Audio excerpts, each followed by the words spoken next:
If it seems as though your dollar is not going as far as it once did, you are not imagining things.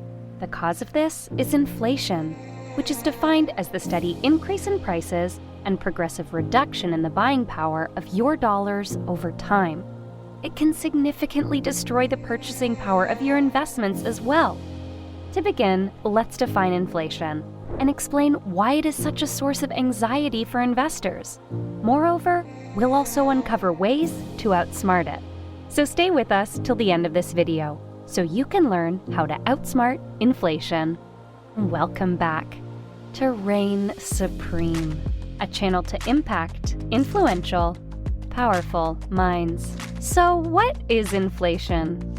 Over time, inflation reduces the buying power of money. Your dollar will no longer buy as much tomorrow as it did today.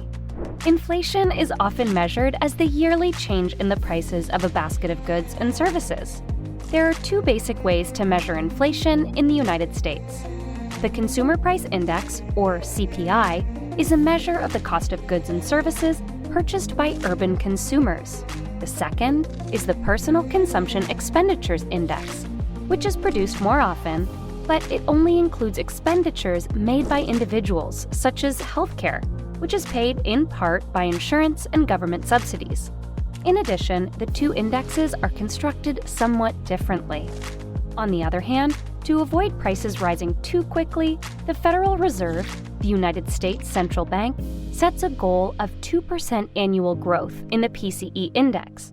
Some people think it's a good thing for prices to go up a little bit because it gives businesses more time to adapt to the changing economy, where labor and other goods might cost more. Inflation, or a rise in prices, erodes your buying power over time.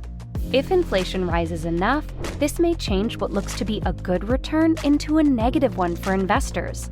An investment that pays 5% interest yearly may seem to be a good one, but when inflation rises to 6%, your actual return is nothing.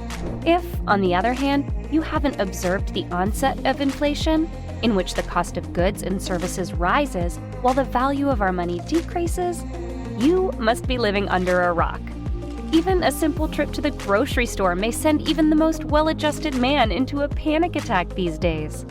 Prices are rising across the board, not just in food. Cotton, for example, continues to rise in price, which means that the cost for bedding, towels, and clothing made of cotton will also rise. As a result, what should a smart person do? Fight back. There are steps we can take. Number 1, create and track your budget. This step may seem simple, but take it seriously. Because so many of us pay our bills automatically or with a credit card, a rise in price may go undetected. Additionally, we have a tendency to turn a blind eye to price hikes due to our routines. Observe how your family's expenses fluctuate from month to month, but don't get bogged down in the minutia. Prioritizing certain parts of your family's expenditures may make sense, while slashing others. Number 2, mattress money. We all know some like to keep their money under a mattress or in a shoebox. The thing with that is, shoebox and under mattress money is going to waste. Your money loses purchasing power over time, particularly if inflation is significant. To avoid this, make sure your money is generating some kind of return. One example of this is putting too much money in a checking account that doesn't pay any interest. Consider putting part of your funds into a money market or high-yield savings account that will pay a small amount of interest over time. Interest on this kind of account isn't likely to keep up with inflation, but it will help keep your money safe by reducing some of the effects. Number 3, reevaluate debt. Although it isn't a certainty, inflation and rising interest rates are usually linked. Invest some time in examining the overall level of debt in your household. Separate everything into 2 categories, variable rate and fixed rate. If interest rates rise, your monthly payments on any loan with a variable rate may rise as well. Create a strategy for mitigating this risk. For instance, if your mortgage has a variable rate, you may want to think about switching to a fixed rate. However, locking in a rate may have advantages over alternative options. Also, if you have additional obligations with variable interest rates, you may want to consider paying down a larger portion of the principal each month on them as well. Number 4, keep an eye on your pay. As inflation rises, it's critical to keep an eye on your wages and other compensation at work. Why? If the price of goods rise, but your wages remain static, you're really earning less money. In situations where remuneration is discussed, such as an annual work review at work, you should be able to demonstrate your grasp of these aspects. It is perfectly acceptable to remind your supervisor that you received a 2% raise in the face of a 3% inflation rate. Number 5, invest to beat inflation.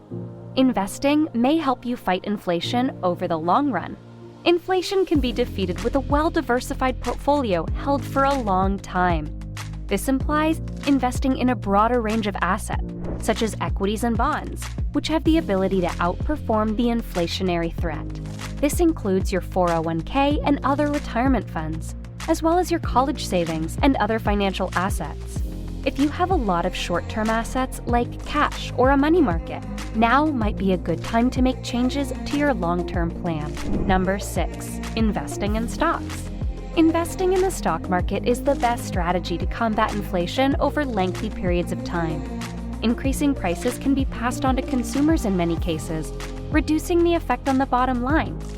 Even if inflation is bad for the stock market, I'm not claiming that it's a good thing for investors. What I am arguing is that in the long run, stocks have outpaced inflation due to the ability to determine their own prices. Number 7, investing in hard assets. Despite the fact that not all commodities are ideal inflation hedges, metals and energy have done well. Even without inflation, gold, which has long been considered a strong inflation hedge, has performed fairly well in recent years. Why? To some extent, this is due to the fact that many individuals are concerned about inflation and want to protect themselves. During times of high inflation, certain commodities, such as agricultural goods and industrial metals, may actually lose value because demand decreases. Number 8, investing in real estate. Whether you invest directly in real estate or through publicly listed real estate investment trusts, both can benefit your portfolios in the face of rising inflation. Because real estate tends to stay the same or go up in value over time, it is a widely known way for people to protect their money. Because rents and housing prices tend to grow during inflationary times, this is not an area to be ignored.